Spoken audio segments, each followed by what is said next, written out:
ವಂಚಕರು ಬೇಯಿಸುತ್ತಿರುವ ಹೊಸ ಮಾದರಿಯ ಜಾಲಕ್ಕೆ ಶಿಕ್ಷಿತರೇ ಸಿಲುಕ್ತಿದ್ದು ವಾಟ್ಸಾಪ್ ಟೆಲಿಗ್ರಾಮ್ನಲ್ಲಿ ಬರುತ್ತಿರುವ ಅನಾಮಧೇಯ ಚಾಟಿಂಗ್ ಮೆಸೇಜ್ ಅನ್ನು ಕ್ಲಿಕ್ ಮಾಡಿ ಲಕ್ಷಾಂತರ ರೂಪಾಯಿ ಹಣವನ್ನು ಕಳೆದುಕೊಳ್ತಿರುವ ಪ್ರಕರಣಗಳು ದಿನದಿಂದ ದಿನಕ್ಕೆ ಹೆಚ್ಚಾಗಿವೆ. 2023ರಲ್ಲಿ 22,194 ಪ್ರಕರಣಗಳು ದಾಖಲಾಗಿದ್ದರೆ 2024ರಲ್ಲಿ 20,875 ಪ್ರಕರಣಗಳು ದಾಖಲಾಗಿವೆ.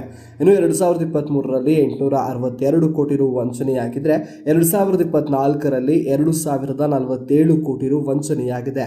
ಅದರಲ್ಲಿ 2023ರಲ್ಲಿ 4,016 ಕೇಸ್ಗಳನ್ನು ಪತ್ತೆ ಹಚ್ಚಲಾಗಿದೆ. ಇನ್ನು 2024ರಲ್ಲಿ 873 ಕೇಸ್ಗಳನ್ನು ಮಾತ್ರ ಪತ್ತೆ ಹಚ್ಚಲಾಗಿದೆ. ಇನ್ನು ತನಿಖಾ ಹಂತದಲ್ಲಿ 6,154 ಕೇಸ್ಗಳು 2023ರಲ್ಲಿ ಇದ್ದಿದ್ರೆ 2024ರಲ್ಲಿ 16,784 ಕೇಸ್ಗಳಿವೆ.